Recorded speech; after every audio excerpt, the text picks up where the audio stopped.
Bonjour à tous, ravi de vous retrouver dans Smart Job pour cette émission du lundi, émission en direct d'ailleurs du lundi au vendredi. Très heureux d'être avec vous, émission emploi RH, débat, analyse, expertise chaque jour avec des invités. Dans notre rubrique aujourd'hui, dans Bien dans son job, on s'intéresse aux soft skills à travers une très belle entreprise mais qui a développé en 22 ans, on va revenir évidemment sur cette success story, une société internationale d'édition de logiciels. On sera avec son PDG dans quelques instants. Smart et Réglo, un point juridique comme chaque jour.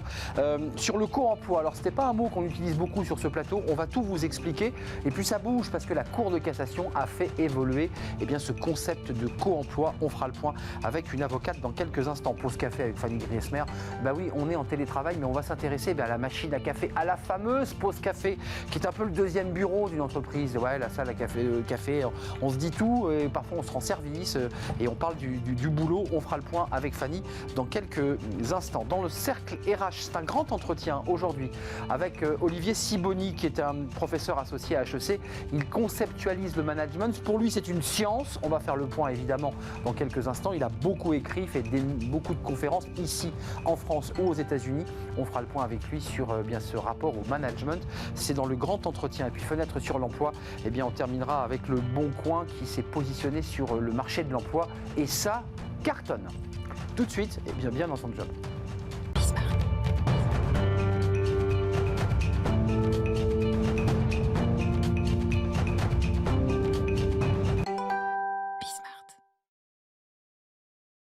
Bien dans son job, notre première rubrique avec un invité, Envar Ali Jiva. Bonjour. Bonjour. On est ravi de vous accueillir. Vous êtes le CEO de Line Data. Oui.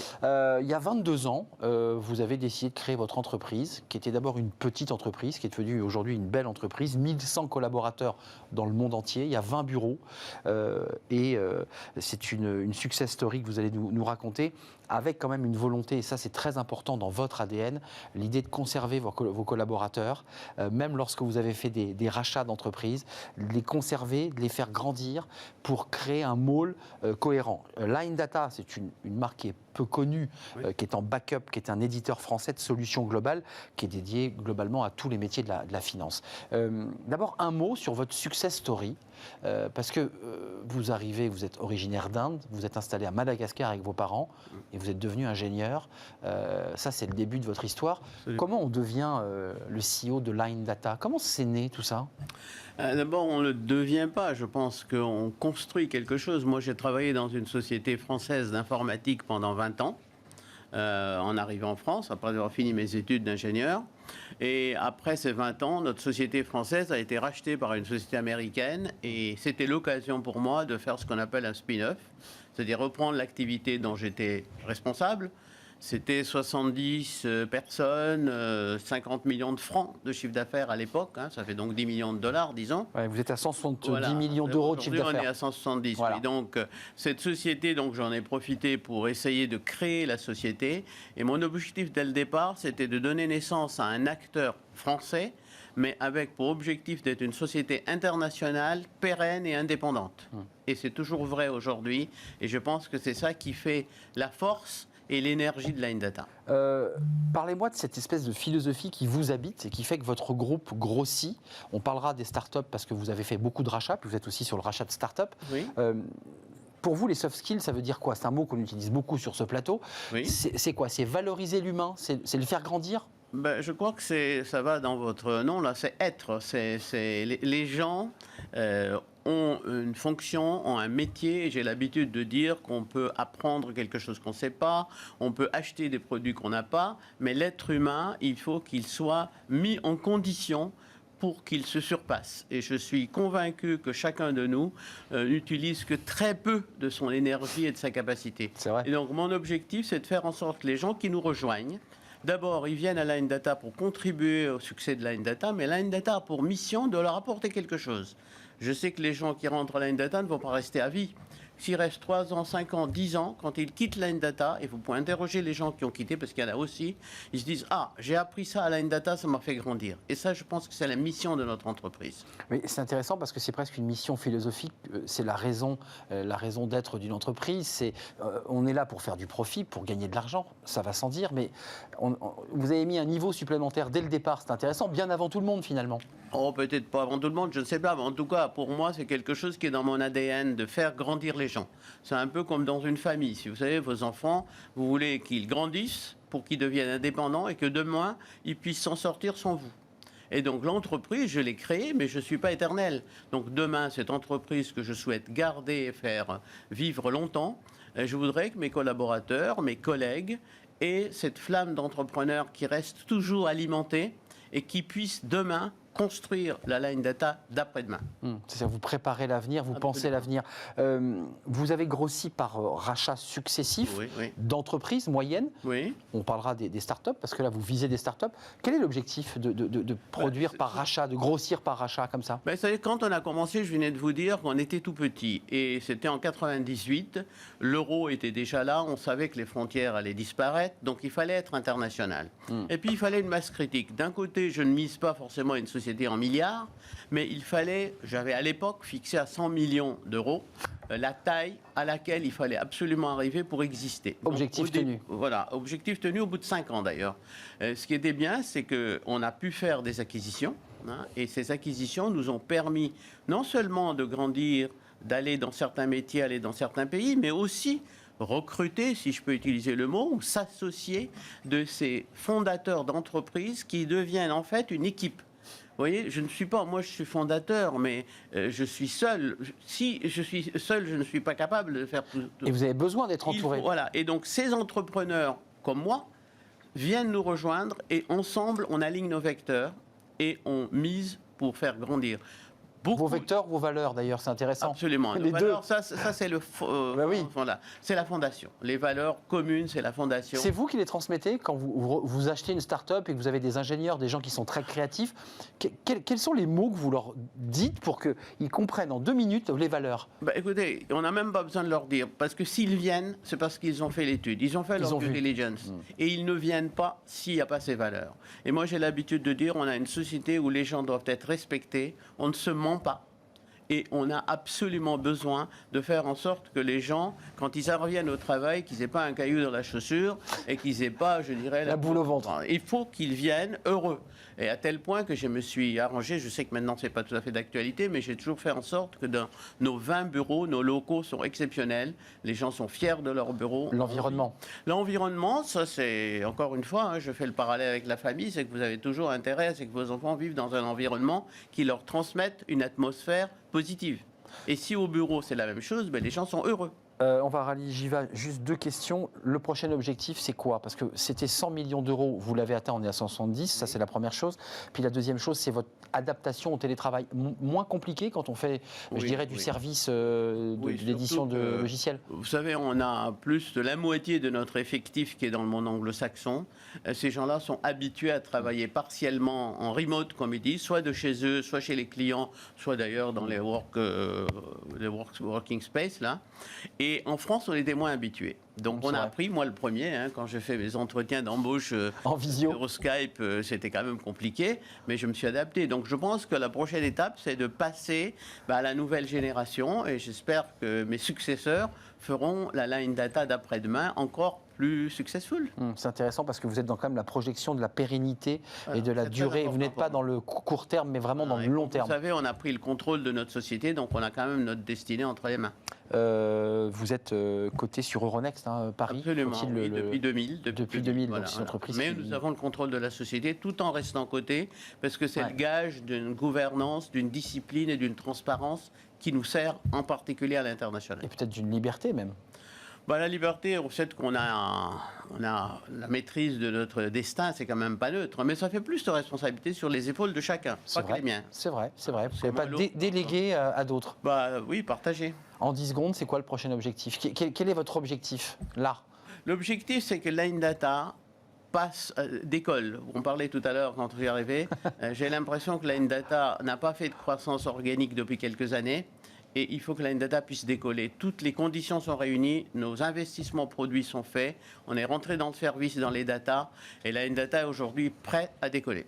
Prêt à décoller, prêt au décollage avec Line Data, avec son CEO, son fondateur, qui porte une philosophie, vous l'aurez compris, une manière en tout cas de penser son entreprise. Merci d'être venu sur le plateau. Envar Alijiva, CEO de Line Data, 20 bureaux dans le monde entier. On n'a pas parlé de l'Inde, mais vous avez aussi vraiment un gros travail, un gros travail qui est mené en Inde, 1100 collaborateurs et 170 millions d'euros de chiffre d'affaires, mais avec une vraie philosophie, une âme chez Line Data. Merci d'être venu sur notre plateau. Tout de suite, c'est notre rubrique Smart et Réglo, le co-emploi. Je ne sais pas si vous connaissez ce concept, mais on va en parler avec une avocate dans quelques instants. On va tout vous expliquer. C'est tout de suite. Le co-emploi, qui est notre focus juridique. Alors, on a beaucoup parlé du télétravail, du harcèlement, qui sont des sujets, je dirais, presque sociétaux. Là, on parle d'un sujet un peu technique, mais très important pour un certain nombre de groupes de fonds d'investissement. Nous sommes avec Myriam de Gaudusson, avocate en droit social associée au cabinet Franklin. On est très heureux de vous accueillir. Vous êtes déjà venu sur notre plateau. D'abord, pour le béotien que je suis et que certains sont devant leur écran, le co-emploi, c'est quoi? Eh bien, écoutez Arnaud, le co-emploi, c'est une technique utilisée par les syndicats et les salariés pour tenter de récupérer une indemnisation auprès d'une société mère quand ils sont salariés par la filiale. Donc, ça concerne les groupes de sociétés. Vous avez parfois des cessations de paiement au niveau des filiales.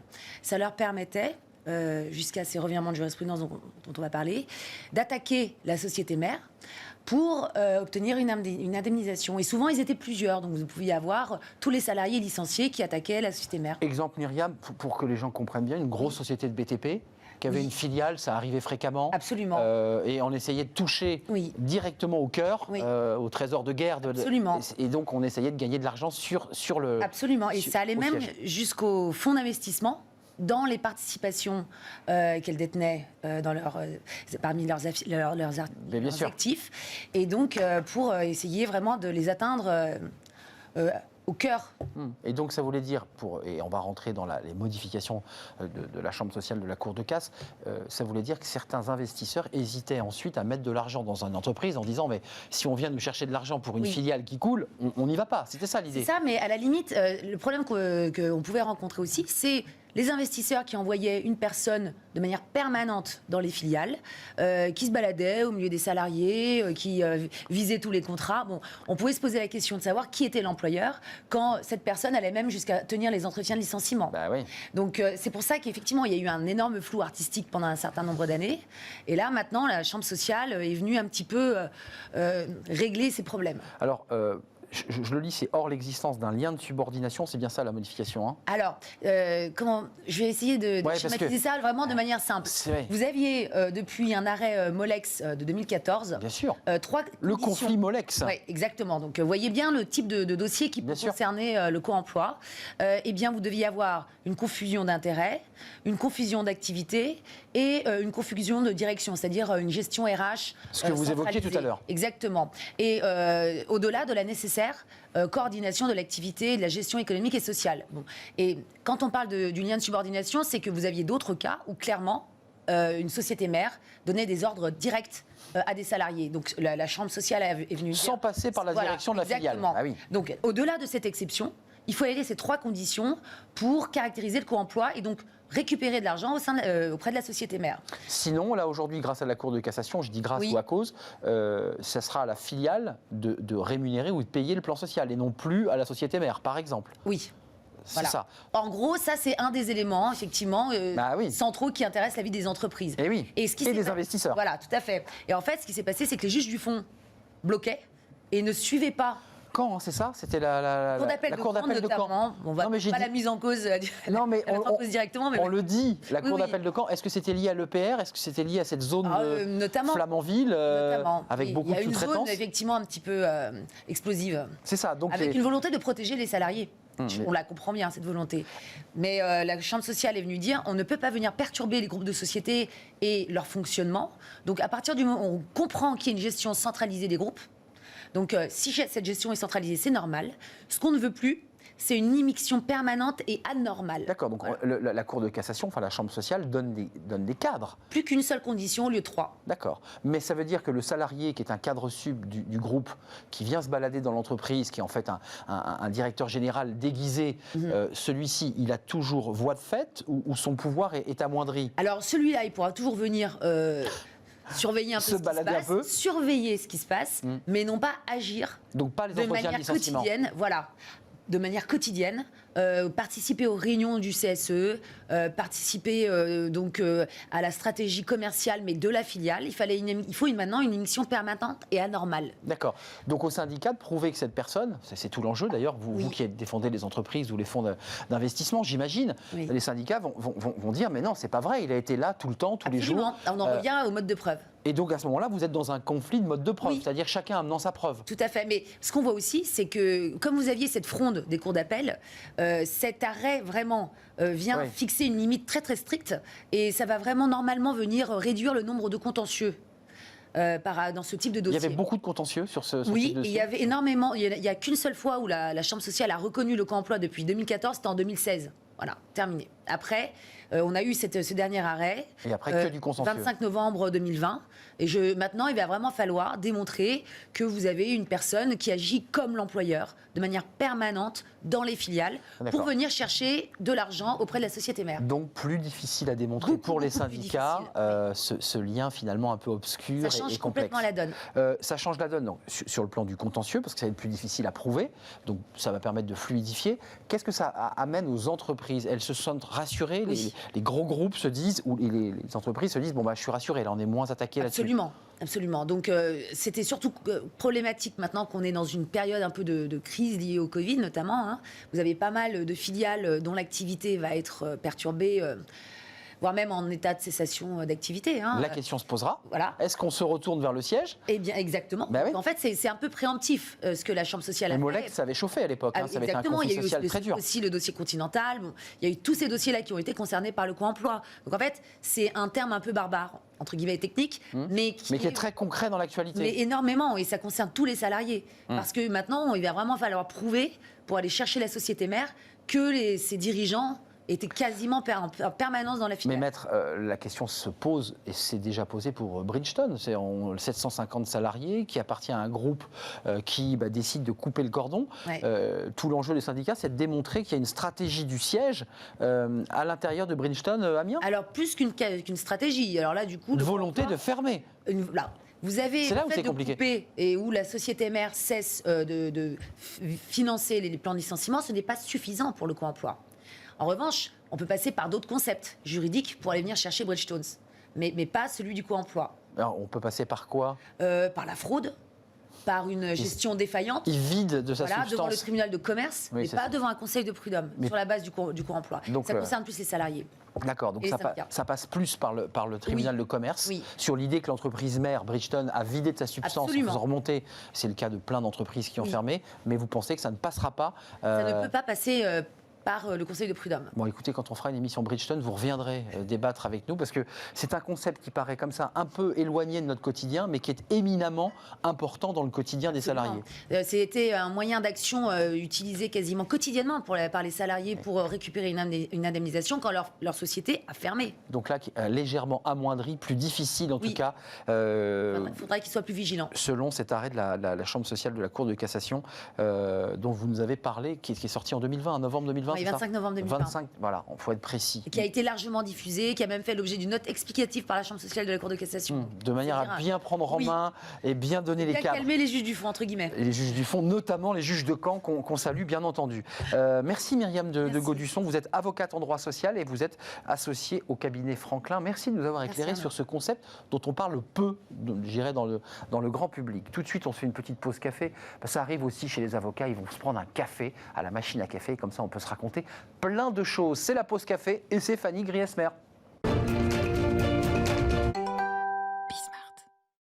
Fanny Griesmer, comment allez-vous? Très bien. Je me sens relax avec vos petits exercices de relaxation là.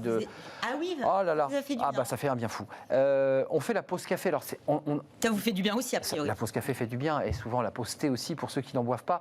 C'est important la pause café parce que on a hésité à la faire. Enfin, vous avez hésité. On est au télétravail, c'est compliqué, mais c'est quand même un lieu essentiel. C'est un moment, je dirais, fédérateur dans une boîte, la pause café. Puis si vous êtes en télétravail en ce moment, en tout cas, vous avez des petits souvenirs nostalgiques parfois, Bah oui. quand certains battaient le rappel pour ameuter tout le monde auprès de la machine à café. Voilà. Il y a ceux qui préfèrent aussi le savourer en solo, et c'était déjà le cas avant le Covid. Il y a ceux aussi qui partent toujours en pause café avec le même collègue et à la même heure, c'est vraiment un rituel. Il y a ceux qui s'attardent aussi un petit peu trop, qui prolongent le plaisir de la pause café. Et puis il y a ceux, on les connaît tous, ceux à qui il manque toujours 10 centimes et qui font les poches des autres. Un classique. Voilà, en tout cas la pause café, c'est ce moment incontournable de la vie de bureau où le travail est mis un temps entre parenthèses, un petit rituel indispensable même au bon fonctionnement de l'entreprise. Alors plus que le café en lui-même, qui peut vous donner un bon petit coup de fouet, c'est cette fameuse machine à café qui joue un rôle majeur. Ce lieu hautement stratégique, le décor de tous nos échanges informels. Alors on s'y retrouve pour échanger sur des dossiers, pour discuter, pour mieux se connaître aussi. On parle de la pluie et du beau temps, c'est l'un des sujets numéro 1 de la machine à café, ou peut-être de la dernière série Netflix que vous avez dévorée ce week-end. La soirée de la veille, quoi. Voilà, exactement. On s'y plaint aussi beaucoup, on relâche la pression, mais c'est aussi et avant tout, vous le savez peut-être Arnaud, le haut lieu des ragots. Vous savez, ces petits récits croustillants dont tout le monde raffole. Ça cancane. En fait, c'est un lieu où effectivement on fait tomber on lâche les vannes, quoi. Bon, on lâche tellement les vannes qu'on dit aussi que c'est un haut lieu de créativité, parce que c'est à ce moment-là où on se sent beaucoup plus libre, moins de contraintes. Et on dit... Notamment ceux qui ont peut-être du mal à s'exprimer lors des réunions. Les langues se délient. Et, la réunion à la pause café, quoi. Exactement. Et c'est là où les idées émergent. En tout cas, c'est ce que la croyance populaire dit. Un rôle social Ah oui, totalement. C'est vraiment fédérateur sur le plan social, cet totalement. espace. Et c'est pour ça que c'est majeur. Selon le dernier baromètre IFOP SFL pour Paris Workplace, publié début décembre, 55% des salariés viennent au bureau en premier lieu pour la vie sociale avec les collègues. D'où l'importance de ces petites pauses et de la connexion humaine. Donc la pause café, c'est vrai, a un rôle majeur, un rôle social. Selon une étude IFOP réalisée pour le groupe Nespresso, le quart d'heure passé à savourer un bon petit café entre collègues est indispensable pour maintenir un bon esprit d'équipe. 54% des personnes interrogées déclarent échanger des informations avec d'autres personnes, avec des personnes d'autres services en tout cas. Et c'est vrai que sans cette pause café, on ne se rend compte pas toujours. Tiens, salut. Un tel qui travaille dans un autre bureau. Je t'avais pas vu hier, tiens, faut que je te vois. Mais c'est aussi un outil de motivation dans la journée de travail. C'est 70% des sondés qui le disent. Et le café offre aussi la possibilité de relâcher, de s'éloigner des soucis quotidiens professionnels ou extra-professionnels pour 92 des personnes interrogées. Mais c'est vrai que depuis le temps, la pause café a beaucoup changé pour certains d'entre nous en télétravail. Que devient la sacro-sainte pause café? Patatras. Alors, on peut toujours faire un petit break de 10 minutes, se préparer un bon café, peut-être meilleur d'ailleurs qu'à la machine à café. Possible, encore qu'ils ont fait quelques efforts. Quelques efforts, effectivement. Mais est-ce qu'il a vraiment la même saveur chez vous que entouré de vos collègues au bureau? Pas sûr. Alors c'est vrai que certaines entreprises ont mis en place des pauses café virtuelles, où on se retrouve derrière Zoom, Skype ou Teams. Comment partager un expresso à distance, pour essayer de se retrouver. Alors c'est vrai que ça permet de garder le lien, mais est-ce que vous arrivez vraiment à recréer l'ambiance de la machine à café? J'en suis pas certaine.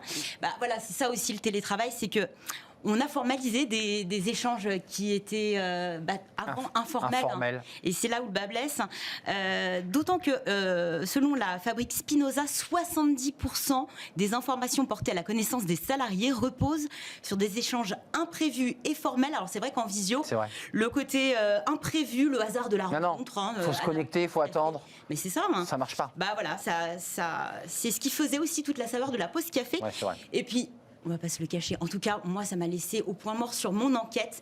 Qui à la machine à café s'aventurer à prendre le fameux potage instantané à la tomate? Ah ouais, c'est Je vrai. ne saurais jamais. C'est vrai, qui est souvent pas bon. Je ne sais pas. Alors moi, Non, mais j'ai essayé avec cette petite truc qui... Après, ça répond à un besoin des consommateurs. Des consommateurs. Et puis rappelons quand même qu'M6 avait fait un carton avec cette série qui a duré des années. Qui est censée revenir en 2021. Ah, qui est censée revenir. C'est vous dire à quel point c'était un événement sociologique. Avec cette caméra, bien sûr, caméra café, dans la machine à café. Et qui dévoilait les angoisses et les joies aussi d'ailleurs.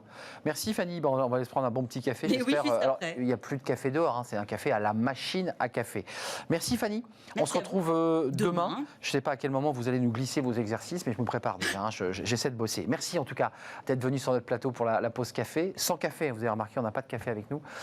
Tout de suite, c'est une petite pause, qui n'est pas café, mais c'est une pause. Un café si vous le souhaitez. On se retrouve dans quelques secondes à la rencontre d'Olivier Sibony. C'est un grand entretien. C'est un penseur qui pense le management comme une science.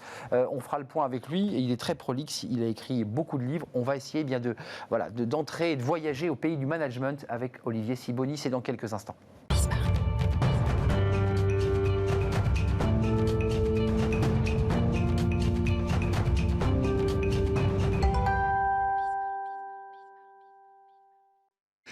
Le Cercle RH qui est un grand entretien aujourd'hui. Vous savez, on fait parfois des grands entretiens avec une personnalité, une figure dans son domaine. Olivier Sibony est avec nous. Merci d'avoir fait un détour par le plateau de Smart Job. C'est un vrai plaisir. Merci à vous, bonjour. Vous étiez déjà venu dans une rubrique Welcome to the Jungle. Absolument. Et puis on s'était dit, tiens, on va se revoir pour prendre encore peut-être plus de temps.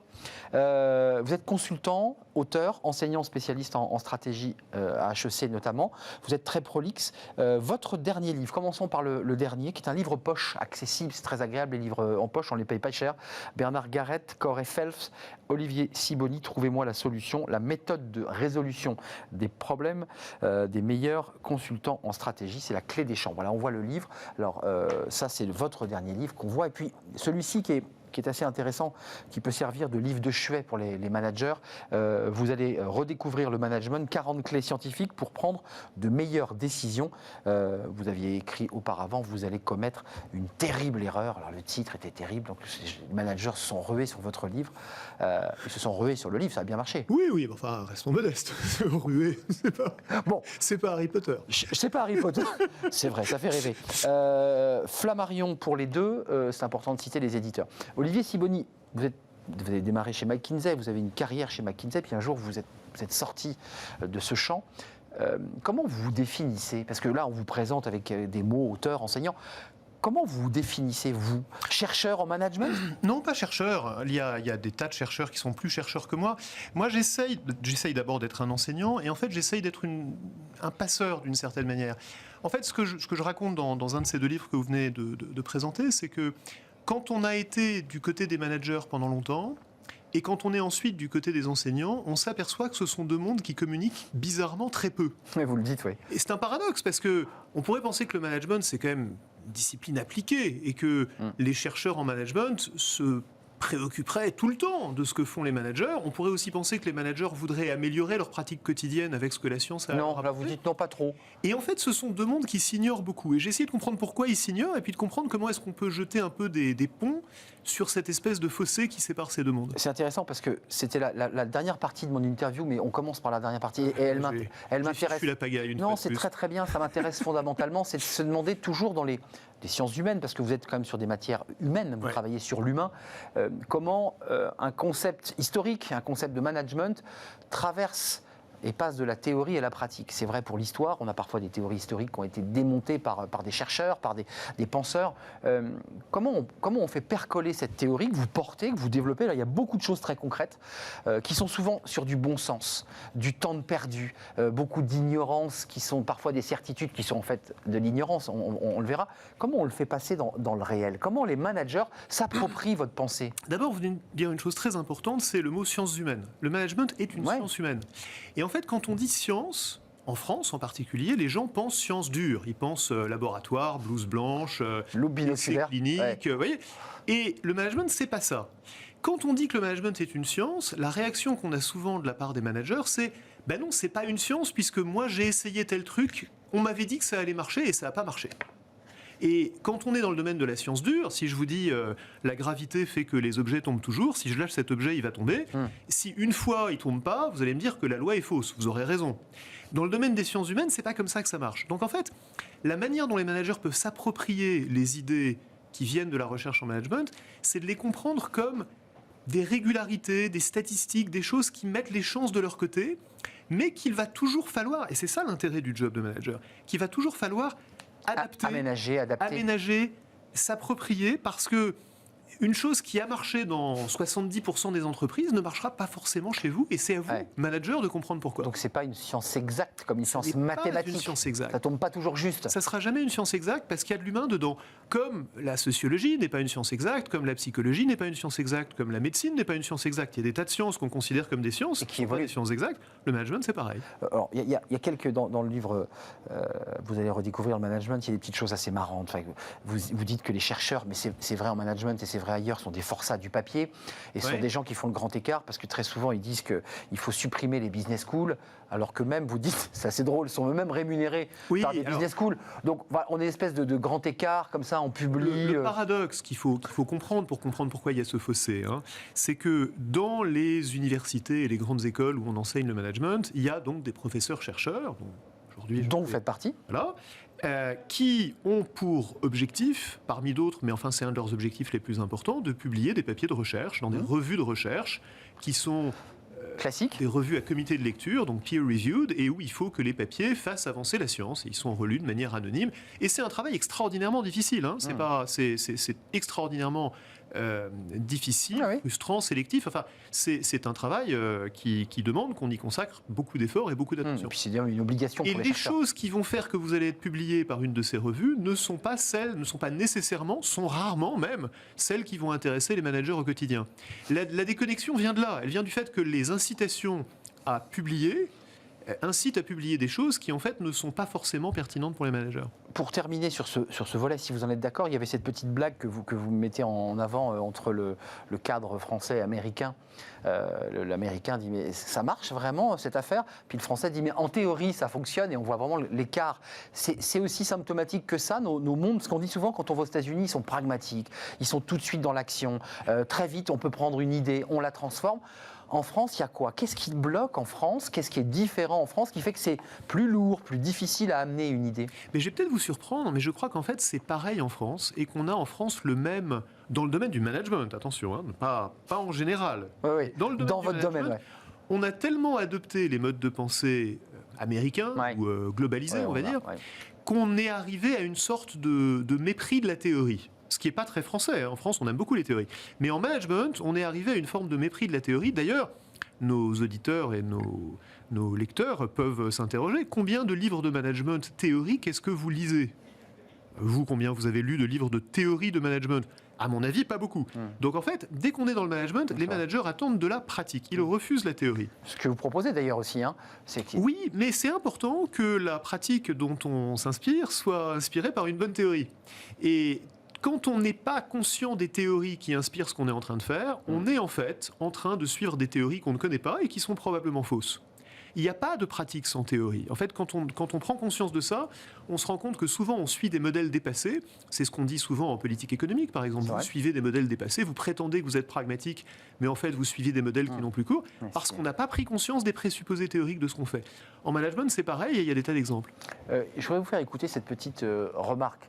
C'était à la fin de l'émission, on avait invité Yvon Gattaz, alors qui est bien connu puisqu'il était le patron du CNPF, avant feu CNPF, puisqu'il est devenu ensuite le MEDEF. C'est un homme qui a dirigé une entreprise de pièces détachées en aéronautique. Absolument. Et à la fin de l'émission, ça va faire écho, ça va peut-être vous intéresser comme outil de recherche d'ailleurs. Absolument. Cet homme qui, pendant 30 ans, a recruté, il a créé un groupe qui a très bien marché, dont l'usine est installée en Indre-et-Loire. Écoutez ce que nous disait Yvon Gattaz de son rapport au recrutement. Et ça va faire écho à pas mal de petites choses que vous dévoilez dans votre livre.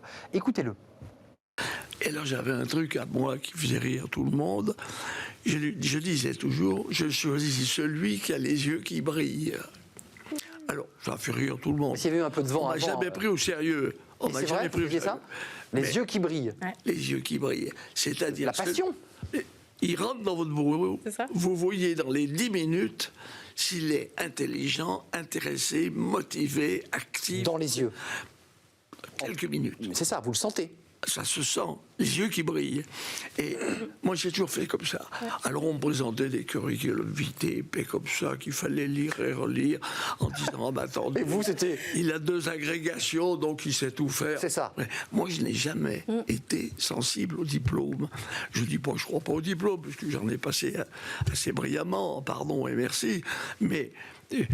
Je me suis bien rendu compte que ça n'avait rien à voir entre passer un diplôme, qui est des qualités de réception dont on parlait tout à l'heure, et de diriger une entreprise qui n'existe que d'autres qualités, les qualités d'émission. Bon, Olivier Sibony, décryptons, vous l'avez écouté attentivement. Vous tordez le cou pas mal à ces idées comme ça on est sur la vista, on est sur l'expérience, j'ai accumulé tellement d'expérience que je ne peux pas me tromper. Vous dites, attention... C'est un exemple fascinant. C'est intéressant, là. Superbe choix. Regardez ce que vous dit Yvan Gattaz. Il vous dit, au bout de quelques minutes, moi je sais, je lis dans les yeux des gens, Et vous savez quoi ? Dans son cas... c'est sûrement vrai que ça lui a réussi. Regardez son parcours. Bah oui. Donc c'est formidable.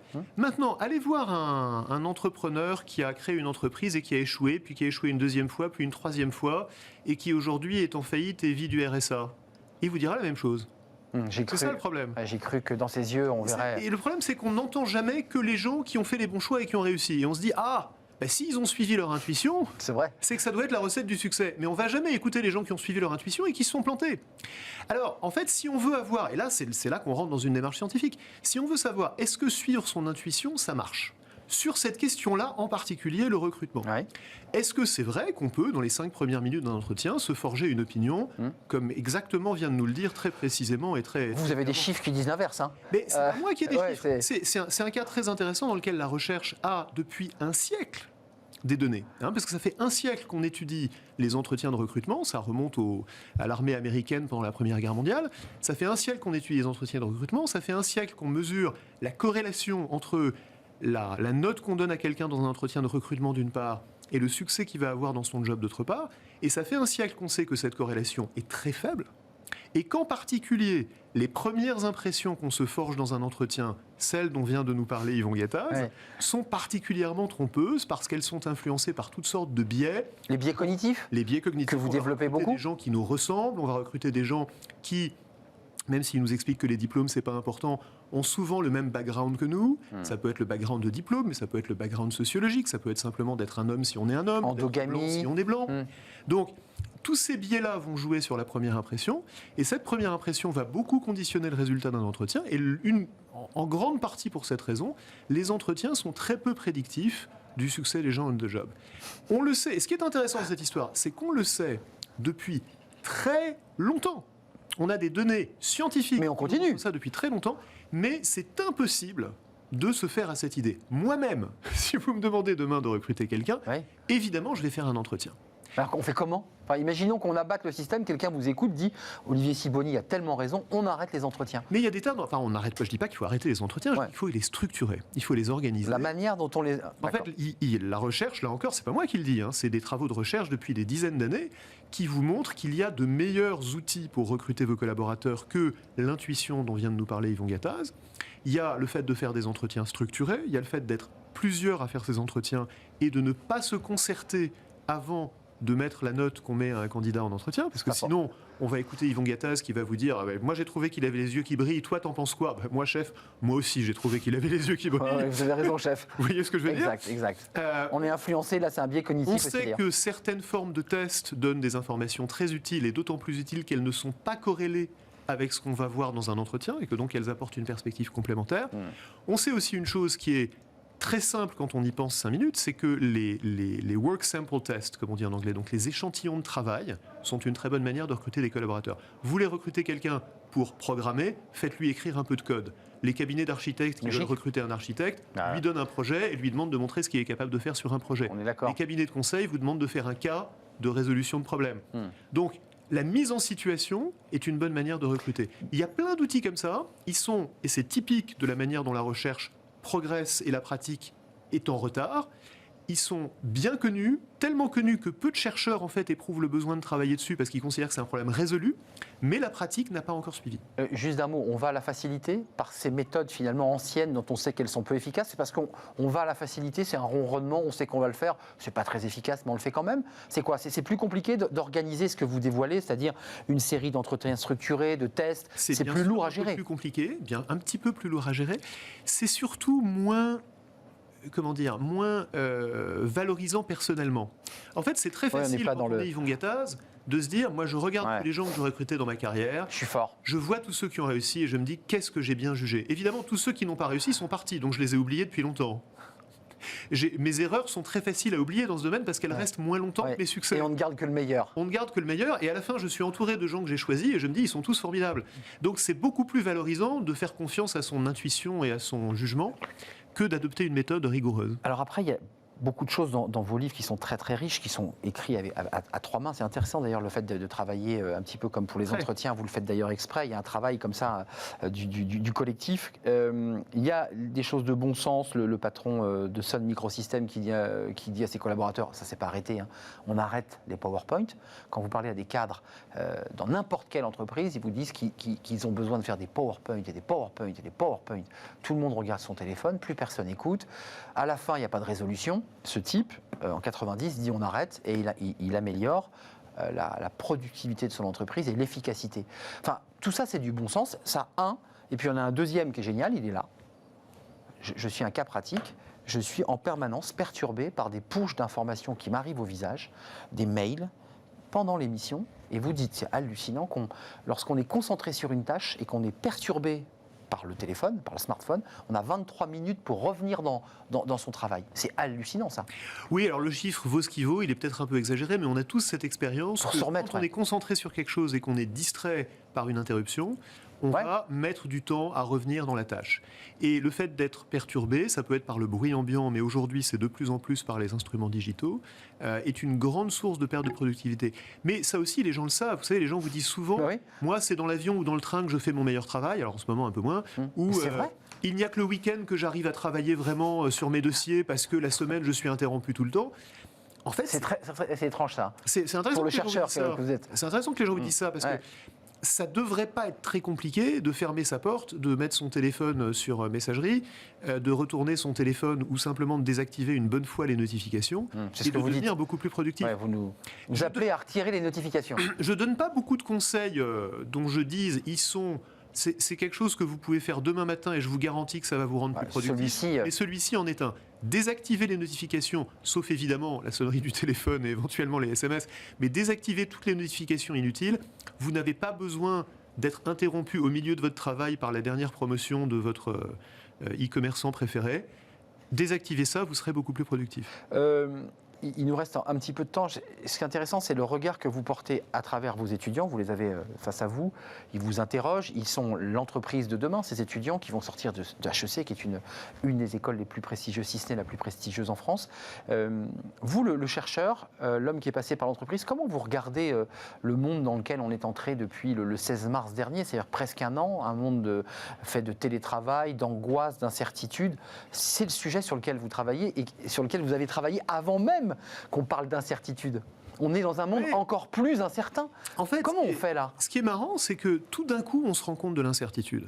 On est toujours dans l'incertitude. Tous les entrepreneurs, tous les managers savent bien qu'on n'est jamais dans la certitude, sinon il n'y aura pas besoin d'eux. Mais là, tout d'un coup, on ne peut plus faire semblant qu'on est dans la certitude. Et ça nous oblige à repenser des tas de modes de management, d'organisation, de process, qui sont conçus pour des périodes d'assez grande certitude. Prenez tous les process des entreprises. Le fait de faire un budget. Un budget, ça suppose qu'on est en fait en train de prévoir c'est impossible. À l'euro près ce qui va se passer l'année prochaine. Ou fixer les objectifs de vos collaborateurs et dire si tu n'atteins pas cet objectif, tu n'auras pas ton bonus et si tu l'atteins, tu auras une prime.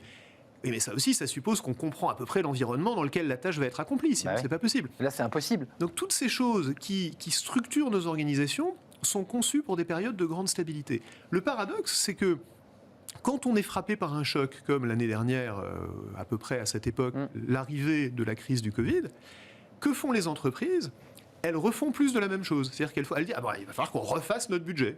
Et puis elles le refont une 3e fois, et puis une 4e fois. Puis ça marche pas. Et puis évidemment, plus on essaye de prévoir un avenir qui est imprévisible, et moins on y arrive. On peut toujours essayer de faire des prévisions qui sont un peu moins fausses que celles d'avant. Ou plus courtes. À un moment, il faut commencer à se demander comment est-ce qu'on change nos manières de gérer pour s'adapter vraiment à l'incertitude. Et en fait, tous les modes de management qu'on a sont hérités d'une époque de croissance, de prévisibilité et au fond de prospérité, et sont pas forcément très adaptés à l'exemple d'aujourd'hui. Et même le style de management, même le style de leadership qu'on considère comme étant idéal, est un style de leadership, en fait, pour un monde connu, pour un monde de certitude. Il y a un petit chapitre sur le charisme, là aussi, parce que c'est intéressant. Sur ce plateau, on a beaucoup de chefs d'entreprise qui évoquent ce charisme, le leadership. Là aussi, vous êtes assez prudent sur cette notion-là, au même titre que vous évoquez. Ce chiffre est intéressant lorsqu'on demande si, en regardant des photos, c'est l'exemple que vous citez, si l'homme est de gauche ou de droite, à 55%, on arrive à trouver. Vous dites c'est à peu près le hasard. En revanche, quand on y glisse de l'IA, de l'intelligence artificielle, le logiciel atteint 72%. C'est inquiétant. Et voilà, je voulais vous interroger quand même, parce que ici, depuis quelques mois que Smart Job et Bismart existent, on a beaucoup de personnes qui nous disent « Mais attendez, il n'y a pas d'autre issue que l'IA ». C'est-à-dire l'IA, c'est une sorte d'algorithme, de logiciel, on met tout dedans, c'est un checker de data, et puis à la fin, ça vous donne... Est-ce que vous êtes inquiet? Est-ce que vous regardez ce monde qui se profile avec inquiétude, ou vous dites c'est la marche de l'histoire? On est passé de la lampe à huile à l'électricité et on passera à l'électricité à l'IA sans problème. Les deux, forcément. Je suis optimiste parce que l'IA va résoudre un tas de problèmes. Vous parliez du recrutement. Choisir les meilleurs collaborateurs, c'est quelque chose qui est important pour toutes les entreprises. Sur certains aspects... Sauf chez Amazon. Sur certains aspects de ce processus-là, les bonnes intelligences artificielles peuvent nous y aider. Alors, la question, c'est quelles bonnes intelligences artificielles? Comment est-ce qu'on les mesure? Comment est-ce qu'on les valide? Comment est-ce qu'on certifie une intelligence artificielle honnête, entre guillemets, donc sans biais? On entend des tas d'histoires d'horreur, et on a raison d'en parler, qui nous parlent d'algorithmes biaisés, d'algorithmes injustes, d'algorithmes tout simplement faux. Et comme c'est très difficile pour des managers qui n'ont pas cette connaissance-là de comprendre et de valider des algorithmes, on va continuer à avoir des histoires comme ça qui sont préoccupantes. Maintenant, est-ce qu'il faut jeter le bébé avec l'eau du bain? Eh ben non. Oui. Dire que parce qu'un algorithme est mauvais, tous les algorithmes sont mauvais, c'est le même réflexe que le raciste qui généralise à partir d'une personne qui ne lui plaît pas. Exactement. Donc c'est un peu absurde, il ne faut pas tomber dans ce travers-là non plus. Je pense qu'on a besoin d'être raisonnable dans notre approche de l'intelligence artificielle. Et comme un outil. Comme un outil. Je pense aussi qu'il y a des domaines qui appellent réellement une régulation. Quand l'exemple de l'étude que vous citiez il y a un instant est frappant, quand vous voyez qu'on peut prédire les orientations politiques ou l'orientation sexuelle des gens à partir d'une photo avec un taux de fiabilité qui est de plus en plus élevé et qui le sera de plus en plus, il faut s'interroger sur l'utilisation qu'on a le droit ou qu'on n'aura pas le droit de faire de ça. Parce qu'il y a un débat aujourd'hui à la CNIL sur la reconnaissance faciale et qui implique évidemment toutes ces questions-là. C'est des questions philosophiques. Avant de nous quitter, vous évoquiez dans celui-ci, me semble-t-il, trouvez-moi la solution, le Libra Nova, cette idée, et ça montre le changement de paradigme des entreprises. Amazon qui laisse les écrivains pouvoir s'auto-éditer, qui était une sorte de révolution absolue et qui même permet d'ailleurs, c'est une disruption totale, de permettre à ces écrivains d'être ensuite édités réellement chez les grands éditeurs. C'est ça le monde de demain? C'est une forme de disruption permanente? Je ne sais pas, mais je trouve que c'est un exemple intéressant parce que ça vous montre bien à quel point l'incertitude, justement, est grande et à quel point l'avenir est imprévisible. Vous m'auriez demandé, il y a 10 ans, quelle allait être la part des auteurs auto-édités et la part des livres électroniques par rapport aux livres papier. C'est vrai, c'est une question. Je vous aurais dit qu'elle serait énorme. Parce que, objectivement, vous regardiez la fonctionnalité du livre électronique, etc. Ça n'a pas marché si bien. Le fait que les grands lecteurs, enfin, la majorité des livres sont lus par des livres qui en lisent beaucoup, donc qui ont intérêt à faire l'investissement. Il y a toutes sortes de raisons rationnelles pour lesquelles on pourrait se dire qu'en fait, le livre électronique avait beaucoup d'avenir et l'auto-édition, qui allait en partie avec, avait beaucoup d'avenir. Ni l'un ni l'autre ne sont devenus aujourd'hui de grands phénomènes. C'est significatif, c'est important. Je suis très content quand je lis des livres sur un livre électronique et quand les gens lisent mes livres en version électronique, ce qui est possible aussi. Mais enfin, c'est à peu près 10% du marché, c'est pas énorme. Comment, pourquoi, c'est très difficile à savoir. Et il y a des choses comme ça que franchement on ne sait pas prévoir. Et je crois qu'une des choses que la recherche enseigne quand on se plonge un peu dedans, c'est l'humilité. C'est qu'il y a beaucoup de choses qu'on ne sait pas, qu'il faut qu'on essaye d'apprendre à mieux connaître et apprendre à mieux résoudre les problèmes, à mieux trouver les solutions. C'est une des choses qu'on a tous besoin de faire. Je voulais quand même signaler que vous signez chaque mercredi une chronique. Parce que je me suis aussi inspiré de cette chronique, la dernière, de mercredi dernier, Time to Sign Off, qui était justement une chronique sur la reconnaissance faciale, sur le fait qu'on se trompait et que la machine se trompait moins. Avant de nous quitter, votre travail, là, quand vous allez quitter les studios, vous allez peut-être retourner en classe, rencontrer vos étudiants. Absolument, en classe virtuelle. En classe virtuelle, mais vous allez ouvrir. Vous aussi, vous vous pliez à ces règles. C'est quoi, dans les 6 mois à venir, les travaux de recherche sur lesquels vous vous penchez là? Vous dites, là, je vais étudier ce point précis, je vais faire une publication dans les mois qui viennent.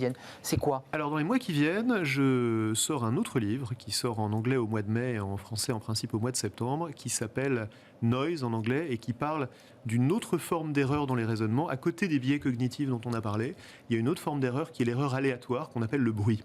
Et en fait, on va se pencher sur cette erreur aléatoire. Le bruit de fond, le bruit médiatique. Le bruit statistique, c'est-à-dire l'erreur aléatoire, l'erreur qui n'est pas provoquée par une cause connue.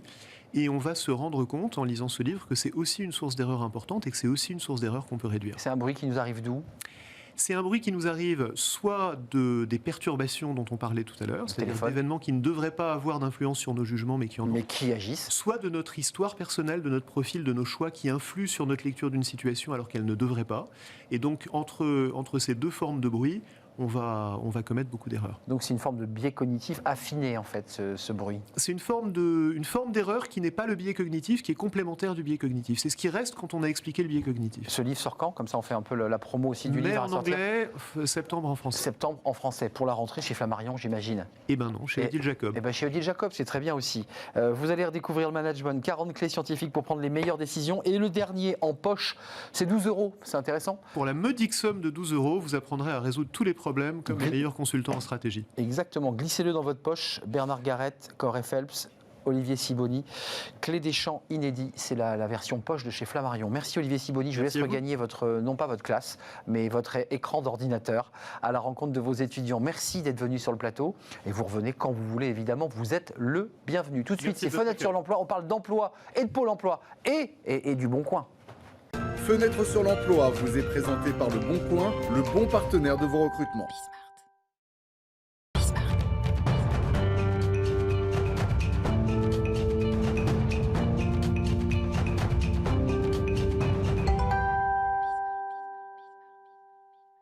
Fenêtre sur l'emploi, comme chaque lundi avec notre partenaire le Bon Coin. Justement, là, on a fait quelque chose de très général et très ouvert la semaine dernière. Là, on fait focus. C'est intéressant, on avait un chercheur en management. On fait focus sur l'emploi. Pauline Roche, merci d'être avec nous. Directrice marché emploi groupe Le Bon Coin.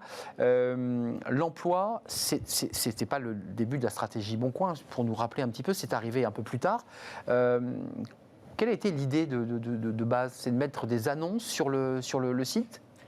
Tout à fait. En fait, basiquement, l'emploi a quasiment toujours été présent sur Le Bon Coin, puisque Le Bon Coin, ça met en relation des personnes, et l'emploi fait partie de la mise en relation des personnes. Donc l'emploi a toujours été très présent sur Le Bon Coin, et l'emploi fait partie des secteurs phares du Bon Coin actuellement, oui. Aussi. Donc ça cartonne. Vous êtes deuxième acteur du marché, oui. Il faut le préciser. Et puis à côté de ces offres d'emploi, c'est-à-dire que des recruteurs vont venir cliquer sur le site Le Bon Coin pour aller à la recherche avec des mots-clés. Hein. C'est assez simple, c'est assez pratique. Voilà. Pourquoi ça cartonne? Parce que c'est simple et c'est pratique? Parce que c'est simple et c'est pratique, et aussi parce qu'on accompagne les recruteurs dans cette phase de recrutement. C'est-à-dire que Le Bon Coin, c'est un Français sur 2 qui s'y connecte tous les mois. Ouais. On aime bien le répéter parce que c'est vraiment représentatif du... c'est notre quotidien. Exactement, c'est le quotidien. Et sur l'emploi en particulier, ça fait partie aussi des points forts du Bon Coin, parce qu'on va aider les recruteurs à définir leur stratégie de recrutement. C'est-à-dire qu'on va pouvoir leur dire, ben voilà, dans votre région, c'est votre secteur d'activité est fort ou moins fort. Il y a plus de demandes, etc. Donc en fait, on a même lancé un mini-site qui s'appelle le Bon Observatoire. Je voulais en parler. Qui est un élément aussi un peu didactique, pédagogique, qui donne des chiffres, des indications. Tout à fait. C'est un mini-site avec les informations qui sont disponibles sur Le Bon Coin. C'est-à-dire que sur la partie emploi, ce qui nous intéresse le plus ici, il y a plus de 100 000 recruteurs qui ont recruté sur Le Bon Coin l'année dernière. Il y a plus de 2 millions de visites. Donc, on va pouvoir donner ces informations gratuitement et accessibles à tous pour dire, voilà, vous travaillez dans tel secteur d'activité. Est-ce que c'est un secteur en tension? Est-ce que c'est pas un secteur en tension? Et si c'est un secteur en tension, il va pas falloir se contenter de diffuser juste les annonces parce que vous allez être en compétition avec d'autres recruteurs. Donc, il va falloir communiquer sur la marque employeur. Il va falloir aller chercher aussi des candidats passifs. Donc, pour être très, très concret, nous, quand on est évidemment des usagers du Bon Coin, on ne voit pas tout ce back-office, mais il y a tout un travail en amont qui est mené avec le recruteur. Donc, un travail par échange, d'accompagnement pour le guider, l'accompagner, pour lui permettre de bien présenter sa fiche, j'imagine. Bien présenter ses annonces et surtout bien cibler. C'est-à-dire que parfois les recruteurs vont avoir tendance à aller justement chercher que les candidats actifs, donc aller sur les sites de recrutement. Ouais. Mais en fait, les candidats passifs sont souvent plus intéressants, c'est-à-dire que... Quand vous dites passifs, c'est des gens qui sont dans l'entreprise et qu'on peut les chasser en fait. Exactement. Prenons l'exemple d'un agent immobilier. Un agent immobilier, Le Bon Coin est très très fort en immobilier. Un agent immobilier va passer beaucoup de temps sur la catégorie. Il passe sa vie chez vous. Exactement. Il passe une grosse partie de sa vie chez nous pour chercher des mandats. Et en fait, nous, si une agence immobilière recherche des agents immobiliers, on va lui dire venez diffuser aussi vos annonces sur cette catégorie de population. Et donc, ce sera les candidats passifs que vous allez pouvoir attirer. Un mot sur l'ancrage et l'éligibilité des offres pour les TPE. Parce que là, on parle d'artisans, d'entreprises, de taille moyenne pour certaines. Les TPE, là aussi, vous avez un travail d'accompagnement avec les TPE? On accompagne les TPE et notamment on a lancé la gratuité pour les TPE. Juste aux sorties du premier confinement, en fait à partir de juin de l'année dernière, on a lancé la gratuité de diffusion d'annonces, d'offres d'emploi sur Le Bon Coin pour les accompagner justement dans ces recrutements parce que les TPE ne sont pas des spécialistes du recrutement et donc ils ont besoin de cet accompagnement et ils n'ont pas des budgets pour pouvoir accompagner cette... Là, vous êtes bien plus dans votre rôle Le Bon Coin, une simple entreprise de mise en relation. Là, vous accompagnez la TPE comme un cabinet de recrutement, vous l'aidez. On ne va pas jusqu'à un cabinet de recrutement, pas mais loin. En tout cas, on l'accompagne Vous l'accompagnez pour qu'elle puisse toucher justement tous ces candidats actifs, les candidats passifs qui viennent sur Le Bon Coin et qu'elle ait les moyens de continuer son activité, reprendre son activité ou développer son activité. On avait sélectionné 2 chiffres, Pauline. Il y a 60% des candidats qui recherchent un emploi dans un département différent de leur lieu de vie. Tout à fait. Donc ça, c'est intéressant à décrypter parce que c'est un peu... on l'entend souvent, les gens ne veulent pas bouger, ne sont pas mobiles. Là, il y a quand même 60% de vos candidats qui sont prêts à la mobilité hors département. Donc ça veut dire plus de 80 km. Oui.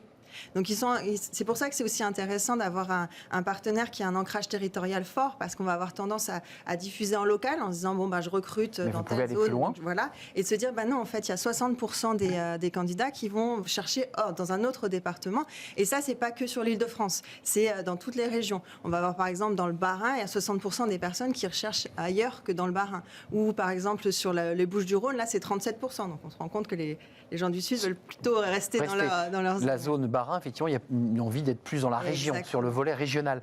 42 km, on va voir le chiffre, c'est la distance moyenne entre leur lieu de vie et leur recherche d'emploi. Alors là, qui vient un peu matiner le débat du Bas-Rhin, parce que là, si on sort du département, on fait 80 km, voire plus, dans des routes parfois un peu sinueuses d'ailleurs. Là, 42 km, c'est beaucoup aussi, 42 km. Hein.